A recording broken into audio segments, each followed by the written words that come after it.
Welcome to Luv Fitness Studios podcast, live from Manchester, UK, speaking to entrepreneurs in the fitness, health and well-being industry, sharing stories about the real-life challenges and hustle. Now, over to your host, Nick Phillips. Okay guys, welcome to podcast number 24. Today we have the three Adams from Game Consultancy. You were trying to put me off. How's it going, Adams? Awesome, mate. Yeah, it's very good, mate. Very good. Okay, so we'll start off with Adam Hindley. A little bit of a story about yourself, a little bit about your background. Yeah, so my name's Adam Hindley. I am one of the Adams of Game Consultancy. It is not like everyone seems to think that we've got this little thing going on where we're fake as names. We are actually all called Adam, and my background is in everything physical health. So Game Consultancy as a whole is mental, physical, and internal health. We all have different specialties. We all have one common goal of trying to help everyone's health and well-being. So my main remit is my background is in physiotherapy and personal training. I cover everything physical health, biomechanics of the body, the way it moves is my forte. So one of my favourite sayings is your pain is killing your productivity, and I think it's massively important that we make sure that these kind of things, we're on top of these kind of things, making sure that the things you are doing day to day is helping these things, and making sure that you're not in pain to keep moving forward and progressing. Hello. I'm Adam Smith. I have come from a background of hospitality. I was in that for 14 years. Had some great times in it, but you know, time waits for no man. So as you're getting towards 32, getting home from work at 6 a.m. as opposed to getting up at 6 a.m. Is not really sustainable. So I was getting in from work as my partner was getting up for work and things like that. So when the lockdown hit, it was actually perfect timing for me because I loved what I did for so many years. And the company that I was in before I left was so good to me. I was only with them for I think 3 months in total, something like that. But they were incredible to work for and everything. And they made my transition, it was just incredible how they were just so generous with me. But when the lockdown came in, I thought it's time to reassess a few things because I've always had this passion for people. I've managed thousands of people over the years, and I thought, how can I work with people at close quarters? I'd always been, obsessed by the likes of Tony Robbins and Les Brown, and more recently Eric Thomas, Dean Graziosi, etc. So, got to around May time, and I invested in a course called KBB, which is Knowledge Broker Blueprint, like we've said earlier. So, with Tony Robbins and Dean Graziosi, and I did the qualification in about 3 months. It typically takes around 6 months to a year, but I had nothing else to do, so I thought I'll just throw myself into this. So my technical title is Knowledge Broker, which sounds really wanky. So instead, it's just I'm using the knowledge that I do have to put that into life coaching and high performance coaching. So primarily what I tend to say is I help people with habit creation and morning routine building, but really I help people sort of unlock their earliest memories. A lot of trauma can actually be based on limiting beliefs and things like that from a very young age, so I help people unlock that through very careful questioning, through meditation, other things like that.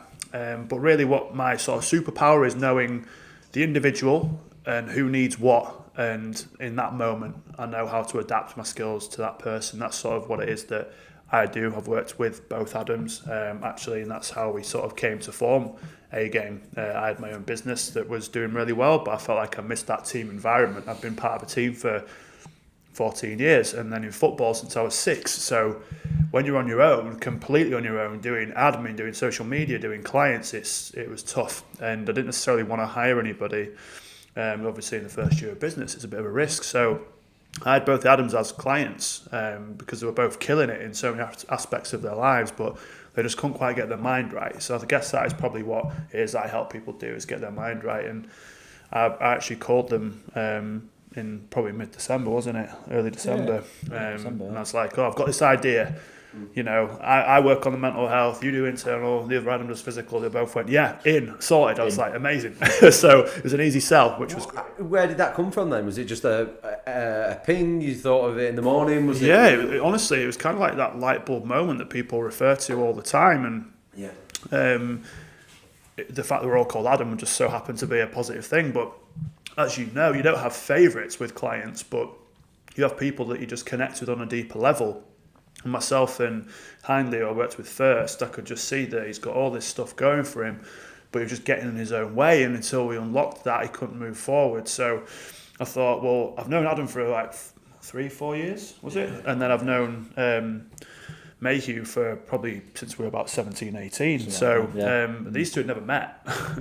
So we'll get into that later. But yeah, so we just formed that off the back of what was just an initial idea, and then the ball just got rolling. They were both just like, how do we do this? And that was it. It was a really easy sell. I didn't even have to sell anything. I was just talking to you, wasn't I? So and then that's where we're at today. So the main thing that, like I said, that I'm helping people with is just to, we all get in our own way. We're all our worst enemy.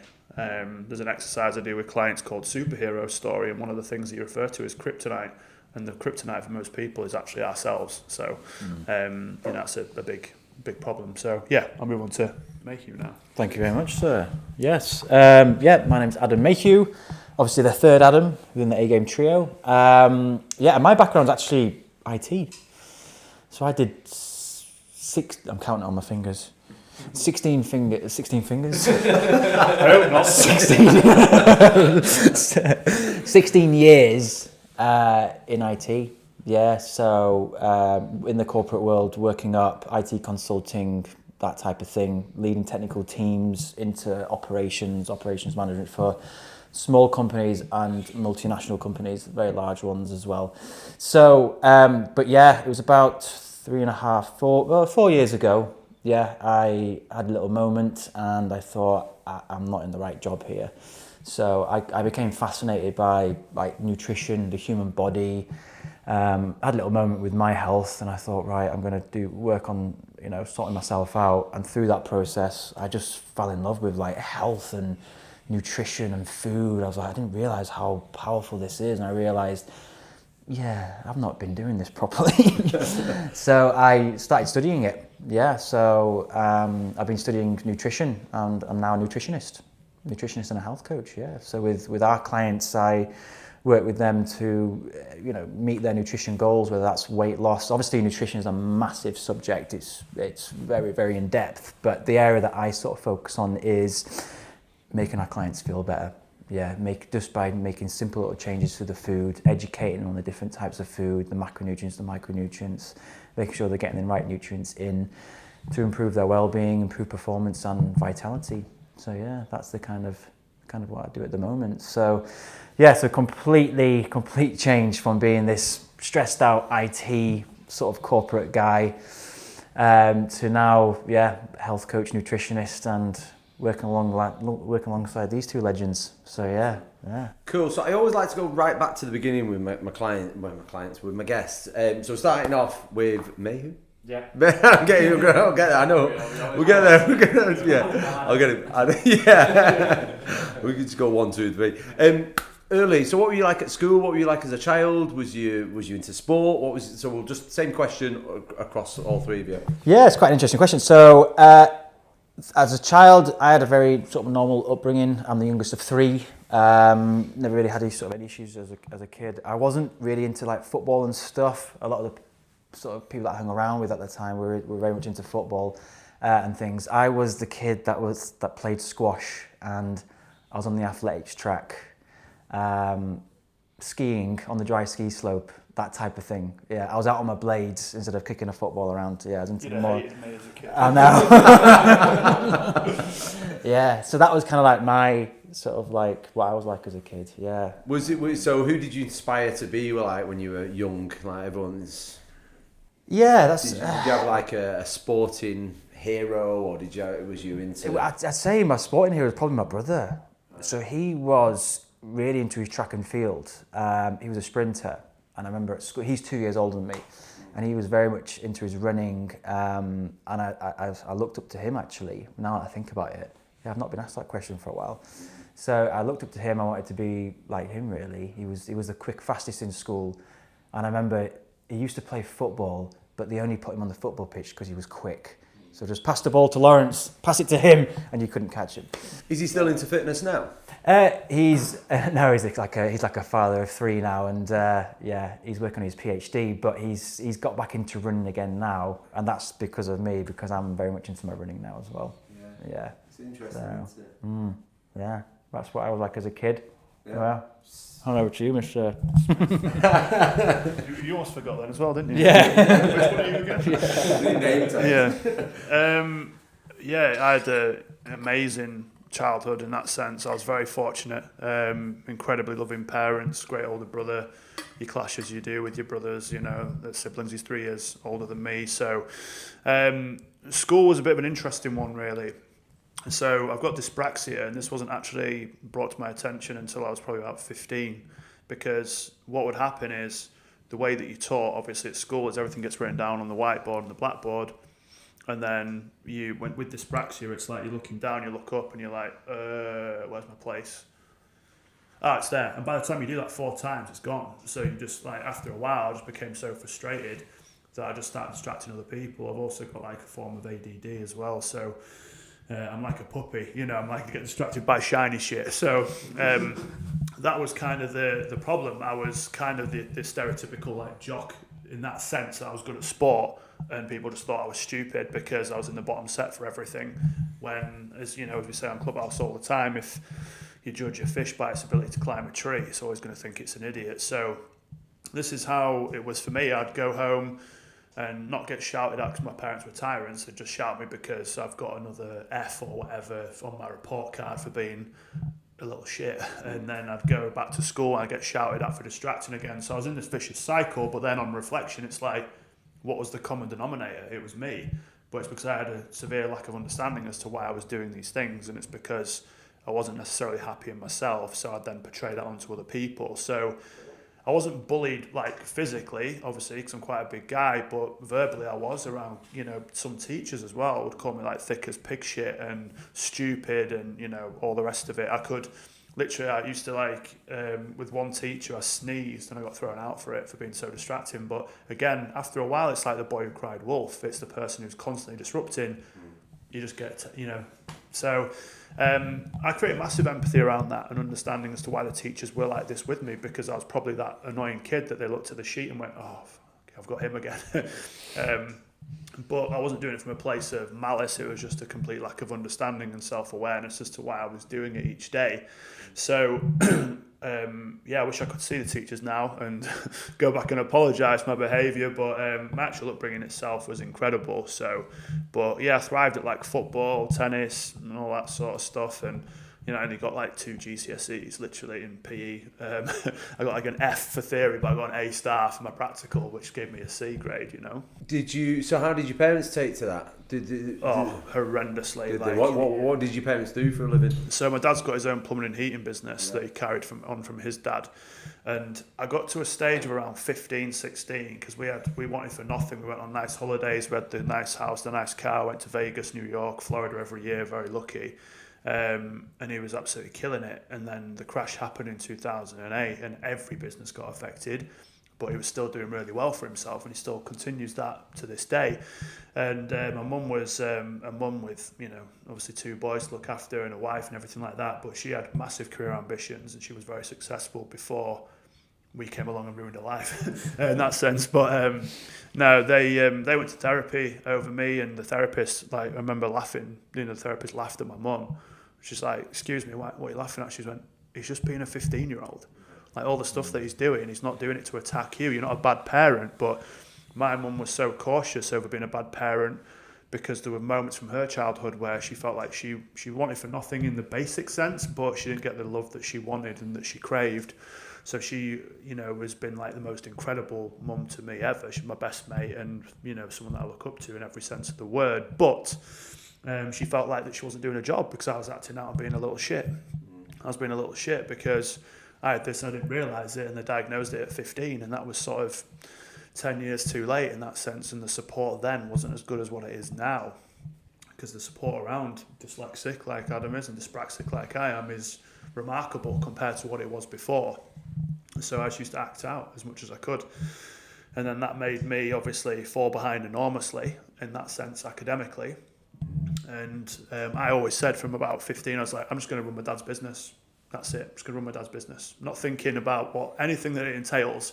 A 6'4", 17 stone plumber isn't really ideal in itself. I don't like heights. I've got dyspraxia. So, but he took me on as his son, as an apprentice for a year. Probably cost him around 30 grand to put me through everything. And I hated it. Did you? Did you go to college doing that? Yeah, I went to Leeds College of Building, and I woke up every day just wanting to cry. I did join it. Hated it. Hated it. There was one day when I was laid face down in a ditch, and this pipe burst. What were you doing? Only You didn't give me no context. Yeah. I just had you. only God knows what this liquid was that hit me in my face, but it was dark and it absolutely stank. I was like, shit, mate. Yeah. basically, it was just shit water. It was just shit water. And I remember just laying in this trench, essentially, of this trench of misery and despair. And I was like, life can't get any worse than this. But I literally went home and just completely broke down. And I said to my dad, I just can't do this anymore. And again, they were just so supportive. They were like, look, don't worry about it. We don't want you to be unhappy. You don't have to pry to us. You don't have to say anything. Let's just call it a day. And then I ended up getting into hospitality by accident. It's a tough industry, the building trade. It's a tough industry, isn't it? I feel you on that, because especially when you get on site and stuff like that. Like for me, like the lads banter and all that around sites, I couldn't hack it. I just could not be arsed with it. Do you know what I mean? I did 3 years as a joiner, and then when I went onto site, and I couldn't hack the banter. That was my final nail. Just the constant like little digs and stuff like that. I just couldn't deal with it. No, I mean, it was just, for me, it's like the actual purpose and the enjoyment of it. Like, I love dealing with people. Yeah. But like you said, it was so far removed from what my true authentic self was, that you just create this character to be accepted, and the fear of being ostracised from that circle. So yeah, you're going on to building site, and I don't want to stereotype of what it was, because every site's different, but it just wasn't for me. The whole thing just was not for me at all. And I just looked at my dad's success and thought, I want that. But because I've always been bailed out from a young age, I thought they're going to bail me out again here. And that's where I really fucked up, to be honest. And that sort of made me a lot weaker than I needed to be for the real world. And I got my ass handed to me a few times in the real world, in jobs and whatever. But then it led me to hospitality, and it was all good. So, yeah. Cool. Send it across. Awesome. So, when growing up, like Adam said, one of my main big things I had to overcome was my dyslexia and the different learning styles that I've become. And like, unlike Smith, I found out that I was dyslexic very early on. I was like year 3 or 4 when they found out that I had dyslexia, and I've had an overwhelming amount of support from that as well. But also, I think the fact that people knew about this was also a very limiting factor as well. I was great. I mean, I'm a physio, like when it comes to science and biology and maths and things like that, we're great at it, but I was always limited because of my level of being able to read and write. And it's something that I've always done. I've spent my life proving people wrong by these things. Like me saying that I wanted to go and do a physiotherapy degree was like, are you sure you want to learn everything about the body in Latin? Like all the terms for the anatomy is basically based in Latin. It's like, you're pretty crap at English. Why do you want to go and do that in a different language? And I was just, and it's always been a limiting factor. They were like, maybe look at doing something a little bit different and whatnot. I'm like, fuck off, I'm going to prove you wrong. And that has been a lot of my life, has been trying to prove people wrong. So it was like limiting beliefs in me, and when it comes to doing SATs and all them kind of things, getting like a 7A or something in, or whatever the top grade you could get in maths, but then like a 2C in English because I was crap at it. And then they took me out of French because they were like, oh, there's no point you doing French because you can't even do English very well. And a lot of the times there was a lot of limiting things around it. And I think part of the segregation of having a learning disability was something that I was bullied for at the same time. And I was when it comes to being picked on around that, and then other issues about weight fluctuations and stuff, and all these different things. And I was a bit of a pushover when I was a kid. Like, I was always good at stuff, like jack of all trades, master of none kind of thing. Like, you put me on a cricket pitch, I was wicket keeper and I opened batting. Put me in football pitch, I was the goalkeeper that everybody wanted on their team. And like, even playing rugby, I was the guy who, like, I was just good at tackling people, and everything kind of with my hands, in a sense. I was good when it came to things like that. So every sport I was wanted by, but then one of my main whys that me and Smith touched on when we worked together was the fact that the captain of the cricket team at the time was just an arsehole, basically, just a really annoying bully, and he basically made me, even though I'm opening the batting for his team, I'm the wicket keeper for his team, so I'm quite an important role, he's still ridiculing me every single time and bringing me down. And obviously, like, he didn't have a clue what's going on, and it's the way that I've attached meaning to this over time, and letting go of that in the longer term has been really powerful for me and been really helpful. But yeah, it's weight fluctuations. My mum and dad, nothing bad to say of them about them. They give me everything as a kid, but I think that was part of the issue, that my mum gave me everything that I wanted when it came to food and things like that, and it caused binge eating issues and awareness around food. So I fluctuated my weight massively, and this led to one of my biggest issues that I had as a teenager is when I was literally in bed with my girlfriend at the time. She said to me, like, she started crying and said to me that it's like, I don't find you physically attractive anymore. And I've got nothing bad to say about this girl. She must have been going through the shit, because in her head this is happening, and she started crying about this whilst we're having sex. And it literally, she's come out with this. So the courage that it must have taken for her to come out with that, and something that she must have been bottling up, is crazy. So I created empathy around that. What age were you? 18. So it's So it's prime like, years, isn't it? Yeah. So it's prime years as a lad. Being a lad, you want to think that you. How did that make you feel? That hit you like a fucking bullet in the chest. That it's like, it's not what you want to hear. But then I think that in itself triggered then this other style of emotion that I kept beating myself up with, which was restrictive dieting and excessive training. So I trained to the point of where I was pretty ripped. Then I went to uni and we split up from that relationship. Started drinking, got overweight again, lost all the weight. Third year of uni, end of that third year, I got this, when kind of like drugs came into play and all this kind of crap. And I started bartending, where I actually met Smith. And the street that we bartend on is renowned for people come there for a party. It's like 4 a.m. is the time the bars shut, and then the bartenders are up until 7 a.m. And it's just the whole street, as fun as it is at the time, is so toxic and is so bad for you in that kind of environment there. And yeah, basically this kept happening, this fluctuation kept happening, and when I got to my heaviest, I remember I was straw pedoing a bottle of wine. I've seen the video. It was 15 seconds when I did this bottle of wine, and I was like, this is not impressive, this is just like, what the fuck am I doing with my life kind of thing. And it was that moment when I completely flipped it around, not fixing the issue, but going back to fitness and dieting as my way of punishing myself, and getting to the fact of that I lost 30 kilos, 5 stone in 18 months, and it's not the biggest amount of weight to lose, but it's the way that I lost it that got kind of traction by press. It were in like Daily Mail and Yorkshire Evening Post and Daily Mirror and stuff, and it was the fact that obviously if someone's really, really big, it's easier to lose an excessive amount of weight. When you're not over the top big and you can lose that much weight, to go down to a point of where you're like 4 or 5% body fat, that's what people were kind of going on. And the fact that it got named like shots to shreds, because like being a bartender doing shots to being shredded on stage, but it was the day after I stepped on stage that I ate 10,000 calories without even trying. And when you actually realise how much food that is, wow, it's that's a lot. That it's not chicken and broccoli, that is it? No, I mean, Why had you got to that point where your body was craving it, or did you just like? Yeah, I think it was partly that, and partly I'd gone back to the other side. Like now I'd completed that challenge, so I'd gone back to the other side, and that in itself, the awareness that hit me, and had been like, it's always scary. It's always the first time that you realise something like that, and you go in your head, it's like, okay, I've got an eating disorder of this binge eating, and accepting that is a massive first step. And then the same when it comes to body dysmorphia. I was 4% body fat, and I was still calling myself fat. Mate, I can relate to it.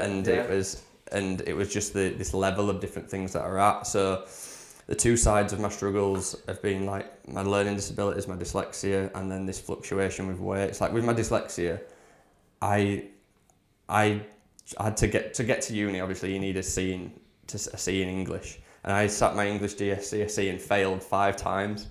And the 6th time was my last attempt before they changed the syllabus completely. So it would have meant that I needed to, instead of just sitting in an exam again, I needed to do all of the coursework and literally 2 years of work over again. So I really went in deep, visualising everything about opening this envelope and seeing a C. And I got a B when I finally opened it up. So it was very, very rewarding in that area and that thing there. And I remember opening that envelope and being so... You clever son. Yeah. We're disappointed. You know what? I take my hat off to you because I got severe dyslexia and I've struggled all the way through my childhood and all the way up to this day, and I'm so grateful for iPhones and things like that now because we can just speak into them and do the text. But I feel like I've always, with the personal training side of things, obviously you've got to do your exams, and I went on to do sports massage. But I remember that put me off for so long. I was working on a building site. I was so unhappy. I loved the gym. I wanted to be a personal trainer, but I thought I'm never going to be able to pass the qualifications. And it just took getting onto the phone and actually speaking to someone who was the teacher and just saying, look, he said, just get your ass down. And then I made sure I was the first one there every single day, first in class, because you could see how passionate I was to become a trainer. I think the average life for a personal trainer is 8 months. Do you know what I mean? I think it's a massive hat off. Yeah, I think it's the practical elements of it that I thrive in. Yeah, me too. It was always the same of that. I got told as well in my degree quite early on. My tutor said to me look, I can tell you're going to be good practically, but please just don't worry. Not don't worry. It was worded in the fact of don't shoot too high on the. Was it? And it was again just this limiting belief that was put on me by a tutor of a university because of my dyslexia. And again, I got a new why of that, of proving someone wrong, and I did. I came out with a 2-1 in my degree, and it's the way that I think my dyslexia has served me in a very positive way, because yes, I can tell you about the anatomy and all its its Latin terminology and stuff like that, and say stuff that's really complicated. That's not how I processed it and learnt it. And I know that's not how my clients or people will learn it either. There's no point me saying that it's you've got an issue with your iliac crest, because no one have a fucking clue what that means. But I go, your pelvis is slightly off like this, then they understand what I'm talking about. And I think the ability that I had to learn it, to put it into layman's terms for me to retain it, has given me a lot of power in understanding and helping other people learn and explaining it to other people as well. Because it's I think I always use this analogy, and I think it's really important for people, that you can know information, you can have knowledge, but that doesn't make you intelligent. Understanding that knowledge and being able to reframe it in ways that you can tell it to other people is where your true understanding of it lies. And it's really important, because there's people out there that just want to show off and I know this, I know that.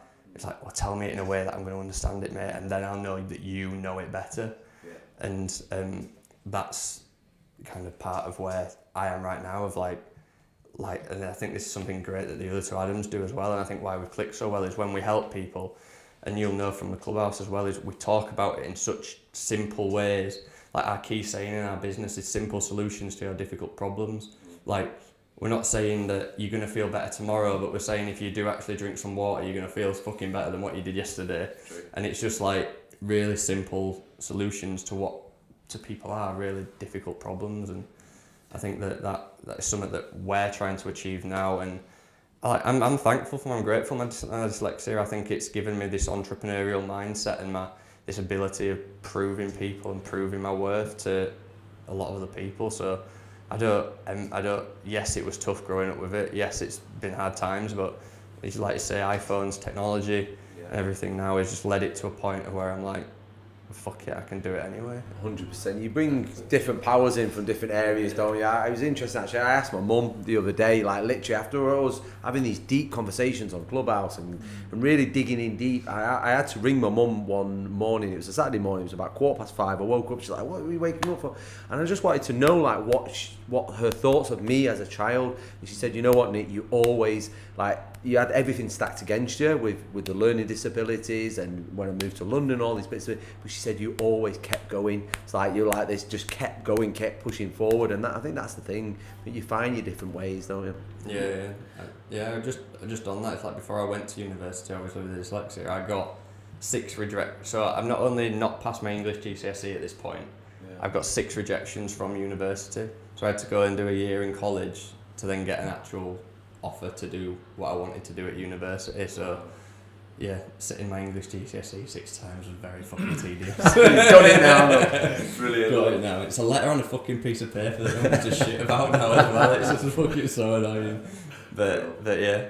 Cool. Right, we'll send the mic to the ending. So, it's been a crazy year. It's been a wild year, 2020. So it's pretty much a year to the day now when Boris came onto the nation and said lockdowns. Yes. Like, where were you?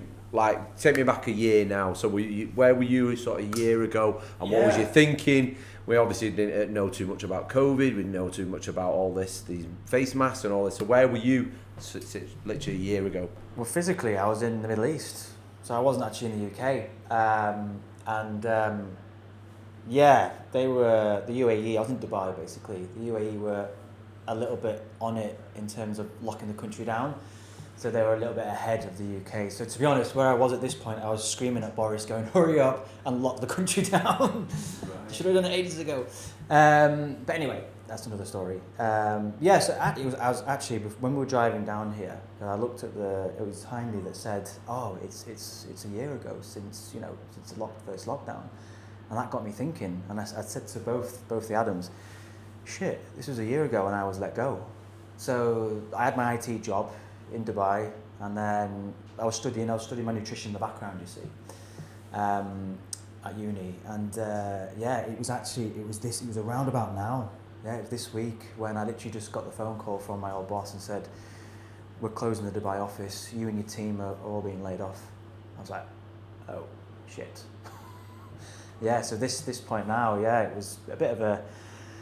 Well, I think at the time, I was going to say, when that phone call came in that I'd been laid off, I played the victim. I played that victim role for about 2 hours. I sat there and I was like, COVID, this, that. Started blaming everyone and da-da-da-da-da. And I thought, no, hang on a minute. This is an opportunity. Although it wasn't as planned as this, but... I sorted myself out and I started to build. I've got a challenge which is called the Alcohol Reset Challenge. So if anyone listening, I'm nearly 3 years alcohol free. That's a whole other story. That's how we got on. That's how I found out about you lot. Like, someone understands me. Yes. It was because you had a room, like, I think it was the Broken Man or whatever, and you were talking about alcohol. I was like, oh yeah, I'll have a chat with these lot. So when you said, you 2 years in September will be, straight away, this guy knows me. Basically what I did, I created like a 30-day challenge. It's an online challenge. And it's basically just no alcohol for 30 days, but every day you get a video sent, which helps you through your 30-day challenge. I was very passionate about it because I know how, as you know, how good it feels to be alcohol free, and it's a completely different lifestyle, isn't it? Why did you stop? Why did I stop? That was that little sort of health moment that I was talking about. So it's going back, nearly 3. Well, actually, it was almost. It's 3 years in April. I'll be 3 years alcohol free. But prior to that, I'd started like working on myself and stuff. But I was just sort of like sat there and I realised I feel like shit. I just feel like shit. I was high stress in the corporate job. I had this lovely Dubai lifestyle, everything that you see, the yacht parties, the nice cars and all that. I had it all, but my mental health was struggling. And I wasn't an alcoholic or anything. I would be fine during the week, but at the weekends I'd get absolutely shit-faced. I was putting on weight and I wasn't really exercising much, and I just felt, on a scale of 1 to 10, I felt like a 5 or 6 out of 10. You were a big boy, weren't you? You were right there. That was good back then,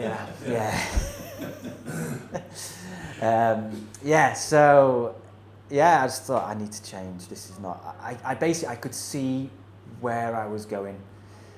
Another 5 years flashed ahead of me, and I thought I'm going to be one of those guys that's overweight, high stressed, not being present in the moment, drinking, Why was you drinking though? Was it the taste? Was it to release? It's what I've always done. Was It's it a circle of going friends out I was of in. yeah? It's just what we do in it as guys. We it depends on your circles. And then I decided to just take a break from the alcohol. And then that completely changed my life. Me too. Yeah. So if you check my Instagram, you'll see this guy's into his running, he's into his nutrition, into his health. He runs ultra marathons. That wasn't me. 3.5-4 years ago. That was not me. I was a completely different perception of the world. So it in terms of my health, it completely turned around and went the other way. So, but in terms of it, so that's what I was doing. Like a year ago, I'd just been laid off, and I just put my entrepreneur hat on. I literally just went, right, I need to build something. I've got this time. Yeah. Let's build something. I came up with this idea of this challenge to help people. What did you do with your old mates that were all? Did you get a bit of stick there? Did you?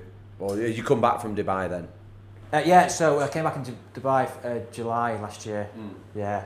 So, but they already knew that I was alcohol free because obviously I've been alcohol free for a while. Yeah. And to be honest, most of them were just like, oh. The close ones were like, all right, cool, well, okay. So how about your wedding day? Oh, the wedding day. Yeah, obviously I was completely sober on my wedding day. That takes some. But it was all staged. I don't even remember the. I don't even remember the night. So there's the picture of my wife and I. The people think it's champagne. It's not. I set it all up with the guy with our wedding organizer. Yeah. Did you miss his drink? She basically went alcohol free for 2 months, and she rarely drinks now. She might have a little glass every now and then, but that's it. Yeah, no, we used to drink quite a bit before, at the weekends and stuff. So, but no, my wedding day, I was completely sober, and it was the best day ever. Some people that I speak to, they go, "Oh, it was the best day ever." I'm like, "Really? Tell me about your wedding day." "Oh, shit face, mate, I can't remember it." So how the fuck was it your best day ever? That's true. So true. I can remember everything. Yeah, you know what? And I was dancing on adrenaline, and I absolutely loved it. Good for you. So, you can party sober. You definitely can, don't you? You can. Going to the football with the lads is a bit of a different story. But that's a bit of a different story. Once they realise you're on the lemonades and it soon wears off. Soon wears off. Yeah, that's it. Yeah. So, that's what I was doing. I was building this alcohol reset challenge, and then it was around that time actually. It was really interesting because Mr. Smith, I was following on social media.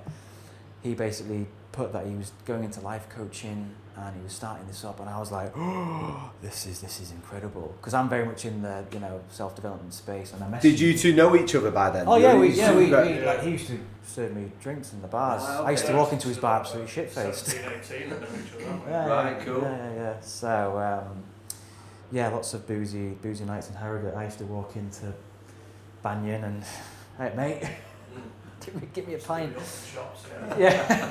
It's like Pac-Man, good. But I messaged you, didn't I? And we've still got the number 1 fan from day one. Yeah, I was like, mate, what you're doing is fucking awesome. I love it. Because when I was deciding to go into nutrition, I spent a year of deciding like, oh, I want to go into coaching. I really like health. I really like nutrition. But I quite like this life coaching bit as well. I couldn't decide which one I wanted to go into. And it took me about like 6 months to decide what I was going to do. And then I ended up obviously going down the nutrition route. But I've always worked on the self-development side.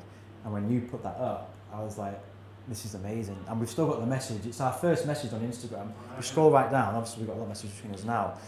I said to him, this is amazing, mate. Congratulations. I'm coming back to the UK. I'm working on a project right now. But when I get back, I would love to meet you. And I think we can help each other out. And here we are now. Love it. There we go. Love it. Yeah. That's brilliant. Yeah, man. So it's awesome. Fantastic. Right, same question then, Smith. So you take me back a year ago. Boris comes on, says everything, the whole world must lock down. So if you must have been to Mojo in Manchester. Yeah. Yeah. So I was running the one in Leeds, and great reputation. Again, amazing owners. Such nice people. But that venue in particular, it's on a street called Merrion Street in Leeds, and Bottomless Brunch basically ruined the industry for me, because you used to love going to work on a Saturday. That was what you did the industry for, was that buzz, that moment of being 4 or 5 deep at the bar and you're in the shit and everything's amazing. And then bottomless brunch just destroyed it. What's bottomless brunch? You just go out and get plastered in 90 minutes, basically. It's like bottomless champagne or Prosecco or beer or whatever. It started out, some venues were doing it, where it'd be like you get top-ups every 10 minutes, 20 minutes of Prosecco or whatever. So it's essentially as much Prosecco as you can down in 90 minutes. and obviously, you know, I've never heard of that. It's Have you heard of that? It's everywhere, mate. So but now what it means is groups of 15 to 20 women primarily, not always, just drink an ungodly amount of Prosecco, get absolutely off their head, and then they're collapsed on the floor at like 2 or 3 o'clock in the afternoon. Rock and roll. So you go into work at like 5 and you're open until 5 a.m. and sometimes people are worse at 5 p.m. than they are at 5 a.m. because they're absolutely off their head. Yeah. So it was just like, that destroyed it for me. So when you're working till, like I say, on a Saturday, you stop serving at 5, by the time you cash up and clean the building, you're home by 6:37. And I remember on the Friday evening, this is the week before the lockdown, it was a pretty busy night, whatever, got in at 6:30, 7, had my breakfast / dinner / fuck knows what meal it was. And I remember getting a phone call at 2 o'clock in the afternoon. I was due to go in at 4 p.m. till 6 a.m. again, which was pretty horrendous. But I got a phone call at 2 p.m. They're like, 30 guys have come in and they've just started pouring White Russians over their own heads and kicking urinal cakes at each other and smashing glasses. What do I do? I was like, ring the police. Tried that. They're not interested, basically, because that's the thing. Yeah, we'll be there soon. They want to go try sort out 30 lads and send out 5 riot vans or whatever they're going to have to do to deal with it. So we just hope it just sort of dies off. So I was like, well, look, honestly, just shut the music off and they'll leave. No, they're saying if I hadn't put Sweet Caroline on, they're going to trash the place. By this time, all the other guests had left. So I turn up and it's literally like a bomb's gone off. The place is just destroyed beyond repair. But anyway, we get it up and running again. And then someone from a venue across the road is collapsed in our outside area, and she's a big girl, covered in her own sick and all that. I'm trying to help her with an ambulance. I'm like, what am I doing? And then a group of lads I play football with, they're all like solicitors and surveyors and stuff. And they walk past me like, hey, Smithy lad, living the dream there. And I was just like, what am I doing? I'm 32 years old, like, not that there's anything against hospitality, you know what I'm saying? I was like, fuck me, this isn't me anymore. So. And then later on, I went on my break. I went on my break at 1 a.m, which is already a weird saying. I went on my break at 1 a.m, and they were like, someone called me. I was only about 40 yards away up the road getting a pint on my break. And they said the place is flooding. I was like, what? 2 disgruntled ex-employees came in and flooded all the ladies' toilets. So I came in and there was literally just piss and shit water coming through the roof, going on to people. So I had to turn the lights up, turn the music off. We were on like path to make a record take because it was packed. And I remember just standing there like, what else is going to happen in this moment? So that was like a new sort of rock bottom for me, because I'd achieved good things in the industry and I worked at some amazing venues with some great people, some of the best in the industry. Yeah. And I thought, this isn't me anymore. Nothing to do with the venue, nothing to do with the staff, all the guests, all the management, this is just not for me anymore. So I started looking for other stuff already, and then when the lockdown hit, I was like, right, thank God for that, I need to reassess my life now. And that's when, again, like I said, I started looking at different courses. I bought a course called Sell What You Know, and it was talking about the knowledge industry and how it's going to be booming, or how it already is. And I was like, cool, well, I feel like I could help people in hospitality maybe. And I had all these different ideas. And then I came across the Tony Robbins course, Knowledge Broker Blueprint, because the Sell What You Know thing wasn't for me. And I remember ringing my mum to tell her the good news about how I've invested in myself. Yo, you've been scammed and all this shit. I was like, I haven't been scammed. It's a guy who's on LinkedIn and Facebook. No, you've been robbed. This is £1,000. I've got like money saved up. I was like, it's fine, mum, don't worry about it. And then when Tony Robbins came along, that was a no-brainer. So I signed up to that, and I just thought to myself, I need to get out of this rut. I need to get out of this hole, because I was 128 kilos this time last year. I'm 107 now. I was getting up at 10 in the morning, having bacon sausage sandwiches, just not looking after myself, watching Netflix all day, drinking cans of Coke instead of water, never meditated in my life, never practiced gratitude. I've always said what I'm grateful for, but not in an official way. I was like, something has to change here. Because my girlfriend still loved me, we were still getting on great, but I just looked at myself like, what the fuck have I become? So slowly but surely I just started working on myself and improving myself, and then surrounding myself with better people. And when I signed up to the course, I never knew where it would take me. And it's been the best decision I've ever made. And then you get messages from people that you don't necessarily expect, from like the likes of these two, who I wasn't like best mates with. I always got on with them very well, but I wouldn't just bring them up individually and go, do you want to go for a coffee or do you want to go for lunch? You know, if I saw them out in town, I'd always speak to them and stuff. And Adam and I trained together a couple of times and that sort of thing. But I never outwardly got on my way to get in contact with them. So it's amazing. I'm probably sure you've seen the same. You thought your die-hard mates, or what you thought that you'd known since you were 5 or 6, have you back, and they don't. In actual fact, some of them can be the worst for ridiculing you. I still experience this to this day. They're not openly messaging me going, what the fuck are you talking about? But I know that they are, because I've seen it. I've had screenshots of my own story sent to me and stuff like that from people that How's that really make you feel? Awful. Yeah. Yeah, really no one shit. likes it, do they? Yeah. They don't, mate, no, because obviously it was done by accident, but there's a group in Harrogate of 10 to 12 guys that someone actually messaged me and reached out and said, this chat's going on around your Instagram. And I was like, have they got anything better to do? You know, so you first meet it with anger, and then you get upset, and then you accept it eventually. How have you learned to live with that, or how have you learned to deal with them sort of situations? Empathy. It's not about me, it's about them. Because we've said it before, where they're friends with me on this level, where I'm the overweight, pisshead bar manager. They like me when I'm here, but then when I lose a bit of weight, and then when I've started my own business, and I've started another business, and then it's whatever. It's not to say that now I'm better than them because I'm up here and they're down there, but their perception is that I'm trying to better myself, and they want me to bring me back down to the level that they're happy with. And it's not to say they're bad people, because they're not, but the majority of the people that are doing this are all business owners themselves. So it's like, if I had a brownie business or a baking business, they'd all be following it. No threat to them, no nothing to them. But when it's a self-development of helping other people, I've been called a hypocrite. I'm like, why am I a hypocrite? They're like, well, because you used to drink and now you're saying don't drink. That's not hypocrisy. That's not what a hypocrite means. It means I've changed. If I'm sat there with a can of Stella drinking while saying don't drink, then I'm a hypocrite. The fact you have to explain what a hypocrite is to people is quite astonishing in itself, but it's a separate conversation. So, it's the honest answer is it's shit. It's really tough to see it, especially when all you're trying to do is help people. So in my mind, it's like, well, they're coming from a place of pain and frustration in their own lives that they've got to try seek some form of satisfaction out of ridiculing me and bringing me down.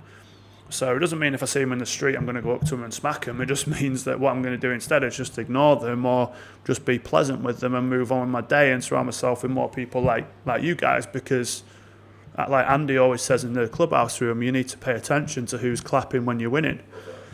So that's sort of been mine. It's the lockdown. I don't say this in a cutesy way or whatever. It was genuinely the best thing that ever happened to me, because I needed that time of self-reflection. I know it's been very difficult for other people, and I've had difficult moments in my life, but this last 12 months have been some of the best of my life. So of course I miss my family, of course I miss seeing friends, of course I miss going to restaurants and bars and whatever, but I don't miss the feeling of feeling like shit, which I did last year. So yeah, I think it was I think that whole hitting that pause button for the whole of last year and just really focusing what's so important for you. Like I say, when I had the gym, I was trying to spin so many plates. I was kids boxing, personal training clients that I didn't enjoy like spending time with. And he was just hitting that whole pause button and say, right, time to reset. Let's just have a massive reset. Find out what's important. Yeah. And it has been like that. So yeah. Yeah. So go on. Let's take me back to a year ago. So it's basically a year last week when I lost my grandma. So that were a big thing for me, and 2020 itself was a big time for me to reflect on how I managed trauma, because there were a lot of shit that happened last year. So it started out, it was like every single month there was something. So in February, my cat got run over and I had to have its leg amputated. Then March, my grandma died. The month after, obviously the lockdown had started. One of my uncles died of COVID. Then my auntie, who had dementia, ended up dying. And then I think there were a gap of like 2 months, and then my childhood dog died. Then my dad had a stroke, and then my sister-in-law had a stroke. All like month after month, everything was happening in the year, and it would just obviously like blow after blow after blow after blow. And it was when I had this moment of where one of my biggest whys is I want to help as many people as I can. So when the people around me are struggling, I'm massive on trying to support them. So I did a lot of different things, just like supporting my mum, supporting my brother, like supporting my family. My girlfriend was struggling at the time with the lockdown and working from home as well, and I'm trying to do all these things, helping so many people. And as we say, you can't pour from an empty cup. This were all draining my cup, but I am that person. I'm that person, that rock that people come to, and like every rock can break. And I had about a time in about August where, just before I got in touch with Smith, actually, it was like about working with him. It was when I had like a breakdown, and I really like a weekend of just like an emotional flood of just crying and getting all this emotion out that I'd bottled up because I was trying to help everyone else around me. And it was really shit. And then come to September time, when I like got in contact with, Smith got in contact with me, and I was like, this is like perfect timing. I need this right now. I need the reassessment, because all this were going on, and I'm getting into, for me, it was quite a severe amount of debt, because I'm a self-employed physiotherapist, and like my job is with people, and I can't do my job. Not only because the first half of the year, yes, we were in lockdown, I couldn't do it, but then my dad had a stroke. I'm living at home with my dad. I can't risk going out and being one-to-one with people, doing treatment one-to-one on people, to then potentially catch it, and me not having any symptoms and bring it home to him when he's in a vulnerable state.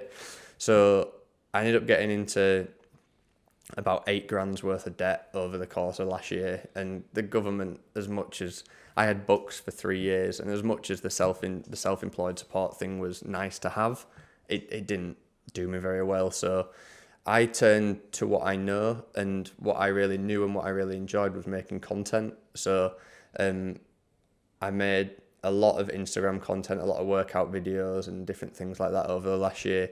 I started back going really hard on like YouTube stuff as well, and making vlogs and YouTube fitness challenges around YouTube stuff as well, which I absolutely love. Like my passion is in, the boys can account for this, my passion is really in making content. And like I love stuff like podcasts and like say vlogging and all these kind of different things. And I really went hard into that. I built a website, I started a blog.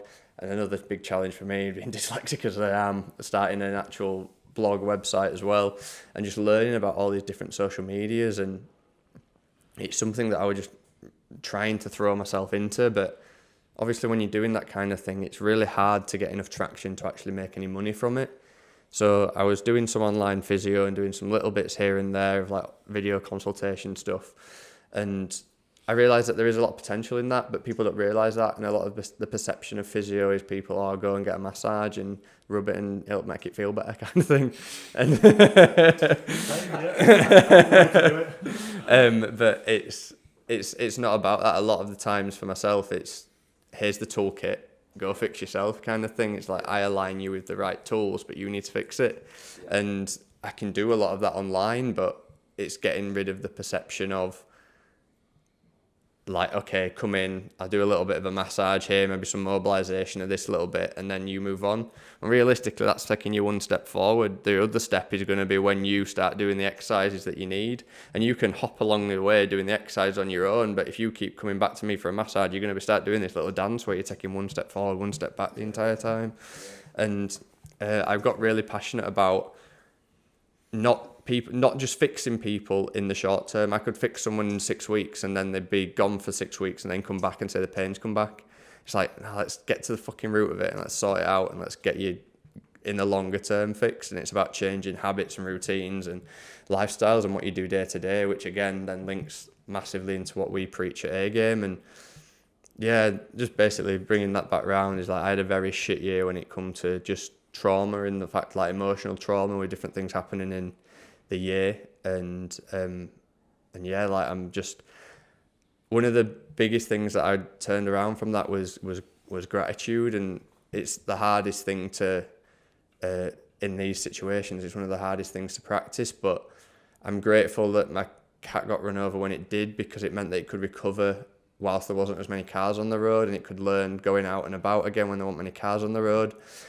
I'm grateful that my grandma died when she did, because she didn't have to go through COVID, and I'm sure that she had like pneumonia and stuff, so if she got COVID there was no chance she had any chance with that. But me, my family, my 4 brothers, all of us could be around her, so I'm grateful that happened when it did.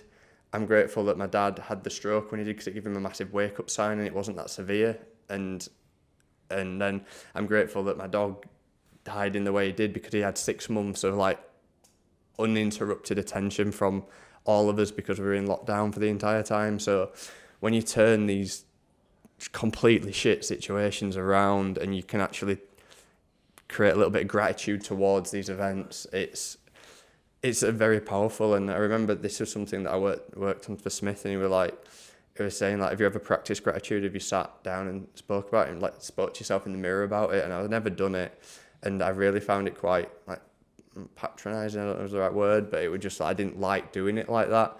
There was just one day when it hit me, and all these different things started coming to me when I was just sat in my car, like just having like a moment of reflection, and it just started thinking about these things. And there was something that I could spin all of these horrible events that had happened. I could spin an area of gratitude towards it, and that were really, really powerful. And it turned something that had been such a negative events into some positive things. But yeah, still dealing with obviously the repercussions of the debt and not being able to work and all that kind of thing is frustrating. But I'm happiest now. I'm a lot happier now than what I would say I've probably ever been, because I've dealt with a lot of things that I've needed to deal with. Yeah. And I think the clubhouse room and the community that we've got has helped me do that a lot more recently. Like before clubhouse, I'd never mentioned the thing about the girlfriend at the time saying these things to me, and then really going deep and realising, yes, I'd realised that I'd had an eating disorder, but making all these connections of everything and everything kind of lining up a little bit has come from the community that we've built on Clubhouse, and I think it's so powerful. Love that. Cool. Send the mic across. Love that. Brilliant. I think I love that gratitude as well, because when my dad died, he died at the age of 50, but he was at the top of the mountain, the Lake District, with my mum in his arms. I mean, 50, yeah, but at least he didn't have to come down and have to go through loads of pain and shit. He literally got to the top of this mountain, complained about a chest pain, and that was it. And the next minute he had a massive heart attack, but in the middle of the Lake District. So my mum has found a lot of peace from that as well, a lot of gratitude from that as well, of going through that. Yeah. So what's next for A Game? So I'd like to ask the same question, or what's next? The answer right. I might have different perception on the answer. Should I say the ultimate goal? Just don't fuck it up, mate. Practice. So, although we're doing the one-to-one work, the ultimate end goal is retreats. Yeah. So we'll take a group of people up to the mountains, phones off, and it'll be a wellness retreat, delicious food, lots of meditation, yoga, lots of stretching, lots of talks. Sign me up. Yeah, get yourself there. Yeah. So I mean, that is our. It was actually it was your vision, wasn't it, Smith? But I was like, that's mine as well. Yeah. So obviously we'll still continue to do the the one-to-one work with the clients, corporate wellness as well. So we've delivered our first corporate wellness. We did that a couple of weeks ago. We're gonna do some more of that, and a bit more online work. Yeah. Would you agree, boys? Have I said that right? Yeah, just about. Any personal goals, like moving forward? Are you going to run around the world? If you can run the business while running, you'd be happy, wouldn't you? Yeah, I think. I mean, on that, and what I'd like to say actually is what I found that's worked for me and this is just my experience, is when we look at like life, we've got like our work, business, we've got our family relationships, we've got our friends, and we've got like our health and our wellness. Let's just go with those for now. What I found is if you, on top of those buckets, if you lay on top of that these big, scary, adventurous goals, I'm talking adventurous ones. Ones that you think you can't achieve yet. It will improve every single part of your life. That's what I've found. And what I mean is goals that will test you physically and mentally. And it might be, maybe not go up Everest, but I'm talking something like that, adventurous, climbing mountains, run that marathon. Because what I found is in work, you'll become more results orientated. You'll stay away from the drama if you look for it in the workplace, because it's always there in the workplace. All the offices, I've worked in loads of offices, and you can easily get involved with the drama. You'll stay away from that, you'll become more focused. You realise what you're capable of doing, physically and mentally. Your family and friends, you become more present. You become more present in the moment with them, that's what I've found. And you realise as well your circles, who you need to be hanging around with.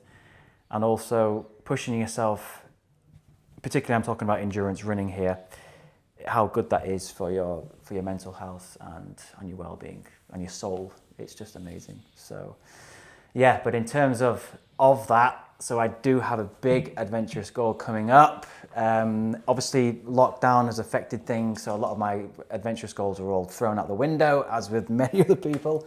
But I have Lakes in the Day, and the event is called Lakes in a Day, and it's in October this year, and it's 80k and 4,000 meters of elevation. It's going to hurt. It's a bit more of a park run, that. Yeah, yeah, well done. Yeah, so that's one, and then I do have another one not lined up. This is not an event, but I want to run Hadrian's Wall. So I want to go coast to coast, but that'll be what we call a multi-stage ultra. So it's, you'll run like 40k, self-supported, pitch a tent, nutrition, get yourself sorted out, go to bed, get up, pack your tent up and go again. So that's what we call multi-stage ultra, and that's one of my, I just have to complete a multi-stage at some point. Have you heard, crazy, have you heard any of, it's gone now, Badwater, who's run Badwater? David Goggins. Yeah, I mean, he's an absolute machine. Yeah. And I'm no way at his level. I mean, no way. But what he says is true. When you think you're done, you've got, I think, as you say, 40% or 40%, and he's so true. Yeah. It's so true when you do that, because you think it's just an argument in your brain. That's all that's happening. And what I've worked out is that same argument that you have when you're sat on the couch thinking, shall I do that workout? When you're 55k running and you're aching all over, you've run out of water, you've got no food, all your sports gels have gone, and there's another 5 or 6 or 10k to go to the finish line. Are you going to quit? You're going to keep going, one foot in front of the other, one foot in front of the other. And what I've learned is the arguments in your head is the exact same arguments. Yeah. You really just got to calm it down, take a big deep breath, and just one foot in front of the other. Just keep going. That's easy said than done, but it's so true. When you think you're going to quit, you've got so much more left in you. Yeah. So that's mine in terms of my personal goals. Yeah, it's going to be pushing myself a little bit further. Yeah. And hopefully, what I found, it will help with me bringing that back into the business and growing the business. Hopefully it will. He's always correcting my language. Yeah. I picked that up on the Clubhouse. You do a lot of that. Yeah. Speaking of a language, can you just say Luv Fitness Studios and backwards, please? Yeah, soy dot sesentif vul.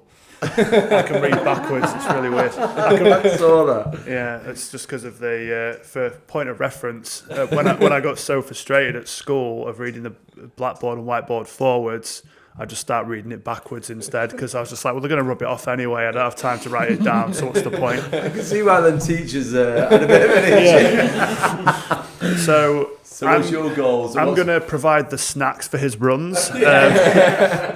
And I'm going to be there at the end just going, woo! Yeah, you nailed it, brother, nailed it. Unlike David Goggins, I'm going to make sure he stretches. Yeah. In his book, David Goggins, he talks about not stretching at all. I'm probably going to record like a long monologue of me just screaming abuse at you the whole time. That's going to be my contribution to you. No, the thing that lights all of us up is the thought of the retreat. We love the one-to-one stuff, and eventually you want to branch out and speak to more people. But how do you do that? You need to get a name for yourself first by doing the one-to-one stuff, because what business is going to come to you if they don't know who you are? It's all about trust. And I've got clients I've had since July that are still with me today. And although Tony Robbins is like the god of what we do, in my opinion, they probably trust me more than they trust him, just because of that reason. The same way that I trust my PT more than I trust, random Joe Blogs on the street, multimillionaire, whatever, because I know that his system works. Doesn't mean that the other person can't get me a better result. It all comes down to trust. So, we're absolutely loving working the one-to-one stuff, because the client base we've built thus far, it's like 20 plus, I think 23, in like 8 weeks, which is just incredible. So we're really pleased with that.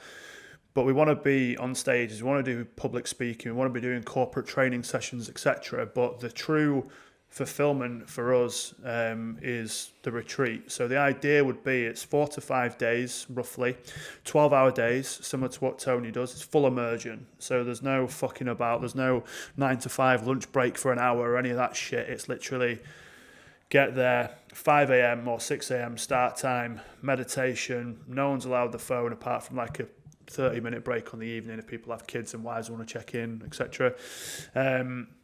We'll go out for long walks, trail runs with Mayhew, whatever, mobility stuff with Hindley, mindset stuff with me, get to know everyone's proper why, get to know what their limiting beliefs are, and just really break them down almost in the best way possible to then rebuild them, because that is what we're probably looking at calling it, is like rebuilding the broken man. So I think it's a really cool sort of idea, and we've already had offers of people wanting to give us their chalets in France and mansions in Ibiza and whatever, which is just very humbling for us to hear that people wanted to facilitate this for us. So now we just have to make sure we get everything on point to actually attract the people there, because we're looking at really doing one retreat a month to begin with, and it might just be our full business. We don't honestly know, but we've had chats with like Radio 5 Live about going on there, and the Times newspaper have declared interest in speaking to us, which has been incredible.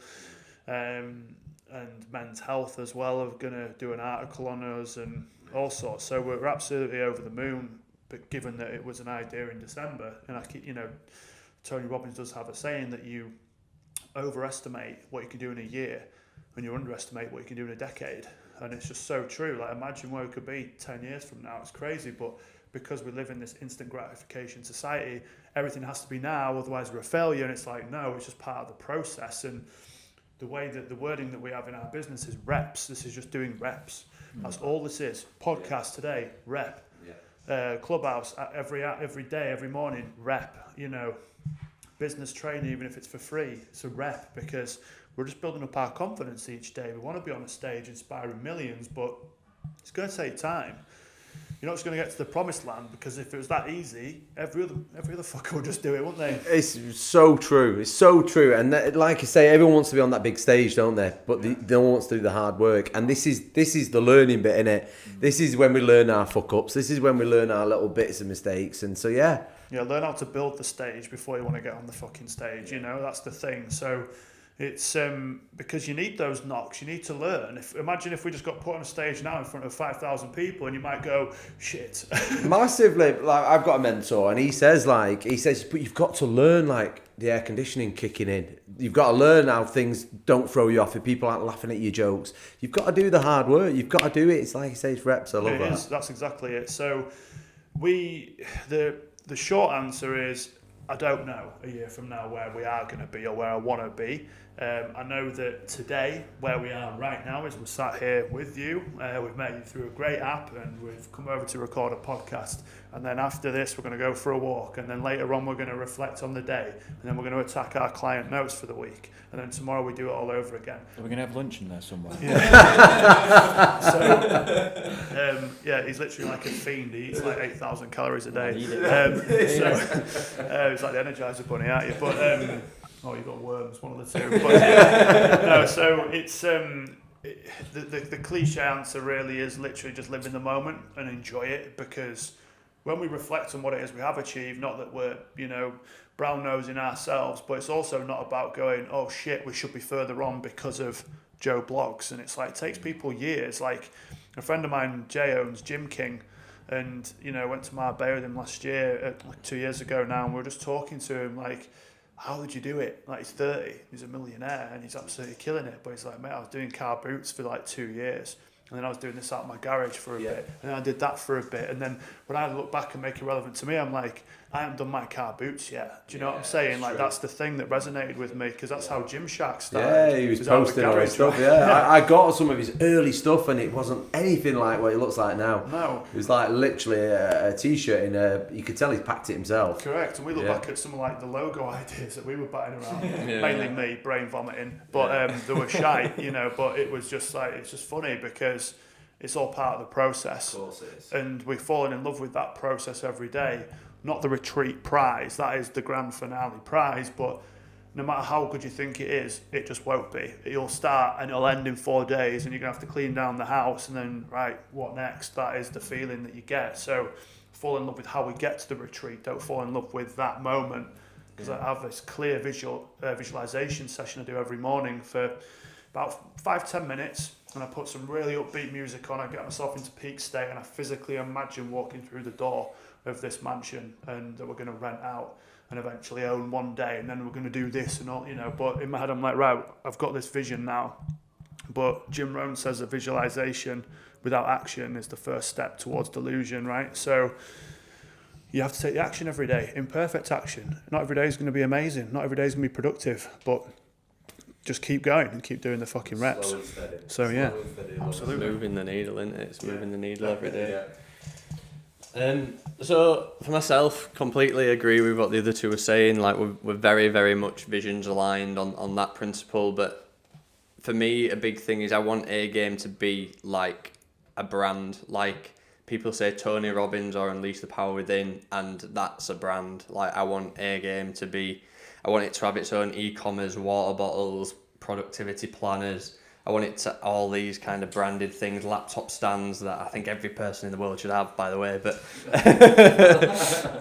you and your laptop stand. Well, it's still all right. Yeah, well, just in that 45 degrees, so that you're not over the top. You're not over the top of your keyboard like this all the time with your posture. Just keep that posture. I'm dying to get off this chair. I know I'm back. I'm like, but no, like I say, I want it to be like a brand in itself. I don't necessarily I love like personal brands and the idea of I love making content, and the ideas of speaking on stages and doing all these kind of things is what lights me up. And the retreat idea I think is insane. It'll be so good.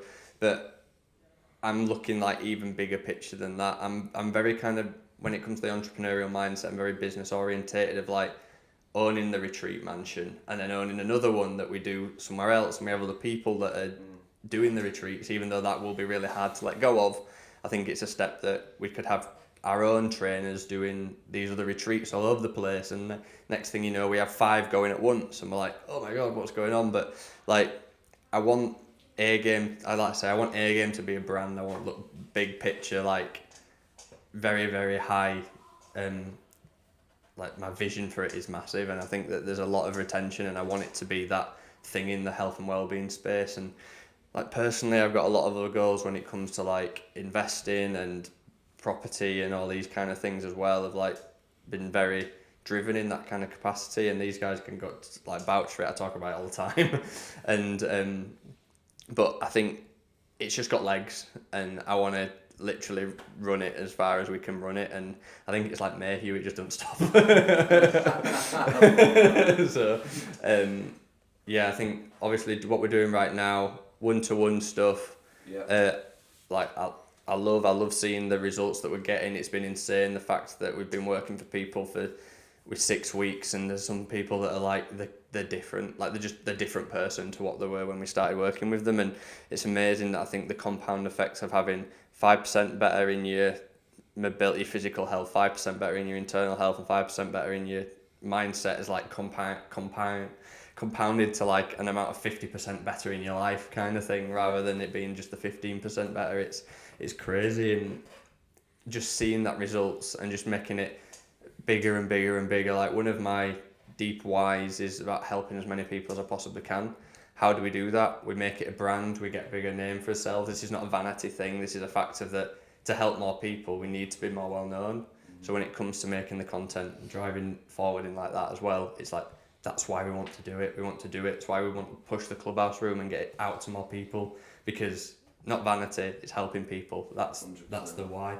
And we know the information we've got works. We know that it can help people, but we just need people to hear it and to listen to it and actually action it, because your favourite saying, didn't it? It's about action beats knowledge every day of the week. So you can know everything, but unless you actually put in the work and do it, then you're never going to get anywhere with it. So it's the same in the real realm of business as well, of like knowing what we need to do to get to that next step, but it's doing the reps to get there. And that's what we wake up every day and we do making sure we're doing the reps, and we're on each other's arses. On the way over here today, we're having a reflection session to calling us out on each other's weaknesses and stuff. I love that. How did that go down?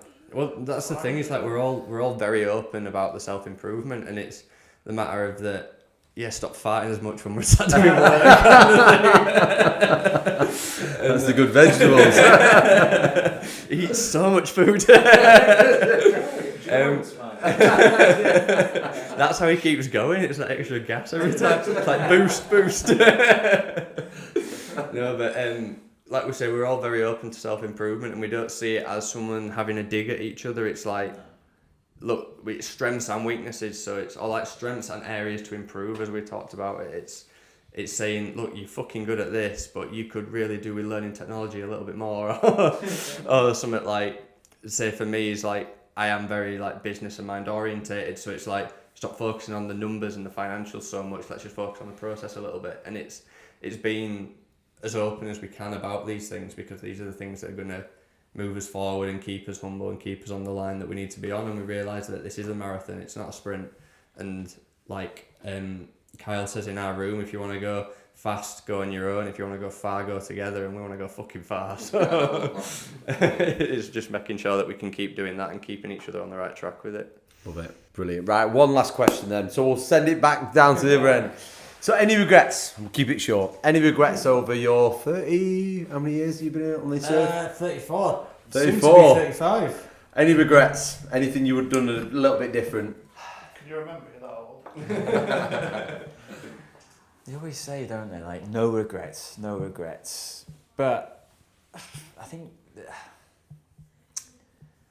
it's a good question, isn't it? A good one. It's a great question, isn't it? So simple. Because everything that I think's where I'm up to now, everything that's happened had to happen that way, I think. But I think I may have got to... Like, to be honest, I think you've heard me on Clubhouse. A lot of my issues in the past have been to do with identity and who I am. And I think with going alcohol free and my endurance running, and by not putting a drug inside my body, because alcohol is a drug, it has allowed me to find me and be me.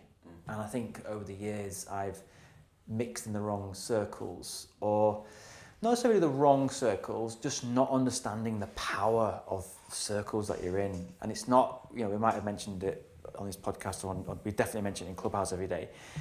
It's not about, it's your friends, it's your circles, and they're not bad people. It's not about that. It's just, they may not be helping you to get to your end destination. And I think over the years, I wouldn't say it's a regret, but I didn't understand the power of psychology and about you are the average of the 5 people you spend the most time with.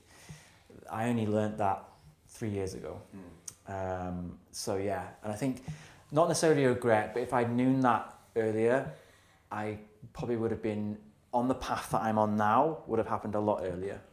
Yeah, and I may be ahead where we want to take this business. I think maybe we would be a lot more ahead if and that's to do with the people I was hanging around with, what I was doing with my spare time, and not really...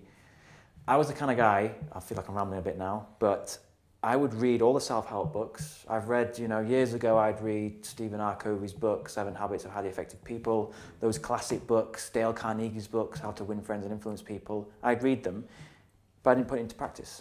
That's what we were just saying then.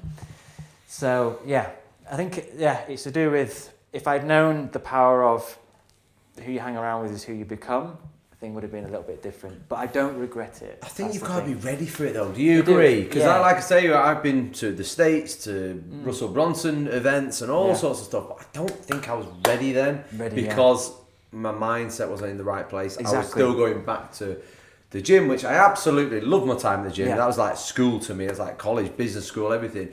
Yeah. But still, I'd go there, I'd be all pumped up, all fired up from Dean Grazioni and all these, and I'd come back and like, what should we do now? Do you know what I mean? I wasn't ready, but now, like I say, I've got a new mentor, and it's like, bang, you've got jobs to do, bam, bam, bam, bam, bam. Yeah. Like literally, our whiteboard now is like, next job, because I'm You've ready. got those goals I'm ready, set. I'm You've got them ready. set. Me and my wife, we're both ready. Yeah. If you haven't got goals set, and you go to something like a Tony Robbins seminar, then Just waking up like it's an accident. just waking up like an It's accident. true, yeah. I think that's it. Yeah, So, it's true.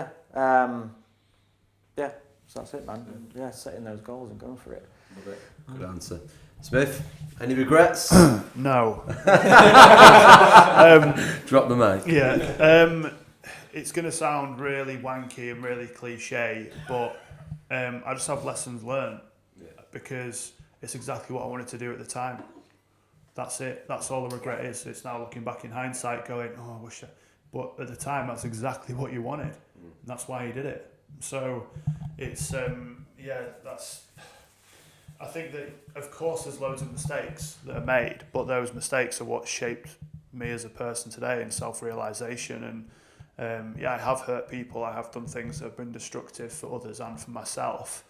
But sometimes you have to reflect and just be honest and say that needed to happen in that moment, because I do believe in timing. I just believe everything is down to timing and dumb luck, which is quite a freeing experience, because had I not worked in that particular bar, I would not have met my partner if she didn't. Imagine if she just decided to go to a different bar that night. I wouldn't be here. It literally, because that shaped other decisions that shaped this decision, which it's crazy. It's crazy. Yeah, we could literally go, fingers crossed we don't, we could go home today and get fucking smashed into next week and all three of us are dead in a car crash.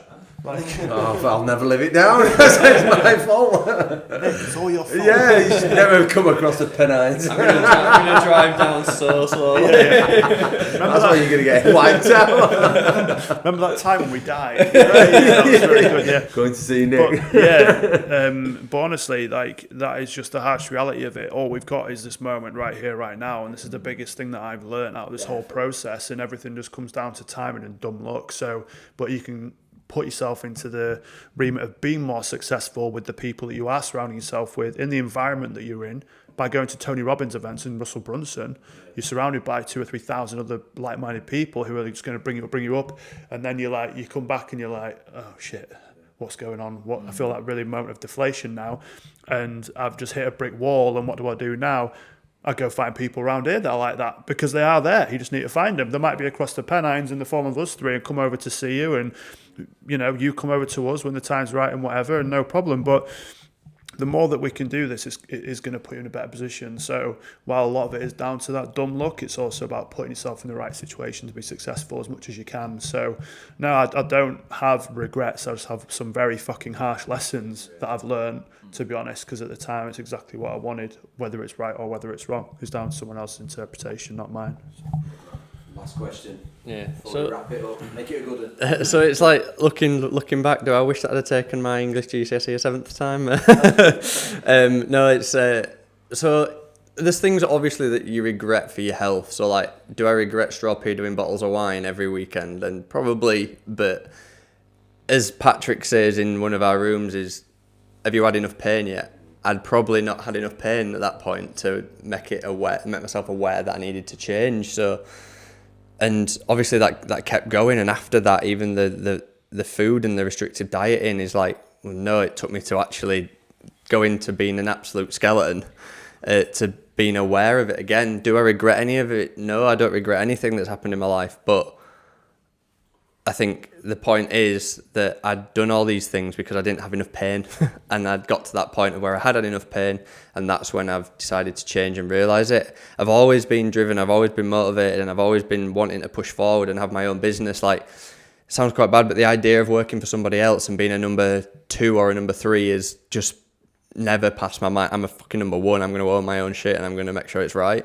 And that's been me my entire life. But yeah, it just comes back to the fact of I don't regret anything in my life because it's the fact of that I hadn't had enough pain.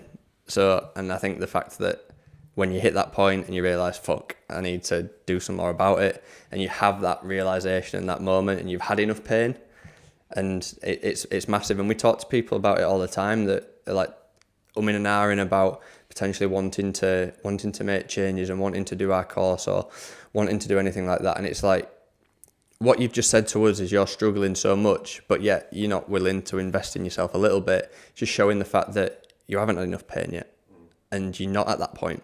And it's, if you really have had enough pain and you want to progress and move forward, we can help you and facilitate that. But it always comes back to the point of, have you had enough pain yet? And I love when Patrick said that, the first time he said that in his Kiwi, the Aussie accent. You had enough pain yet, mate? And I'm like, fuck it, my accent's horrible. Pretty bad that. Welsh. Yeah, I'm very, very clearly northern. But yeah, when he said that, it just resonated with me so much, and I just go back to that all the time. It's like, I realised that, yeah, I needed to do what I needed to do because it got me to that point. We've learned a lot of lessons in the last 4 or 5 weeks. I don't know how long it's been going that room, but a lot of like little one-liners, a lot of inspirational people. So if you're not on there, get yourselves on there. Definitely. Guys, I'll put all your links in the description below. But thank you so much for coming over. Thank you for having us. Thank you for having us, mate. Guys. It's awesome. Brilliant. Cheers.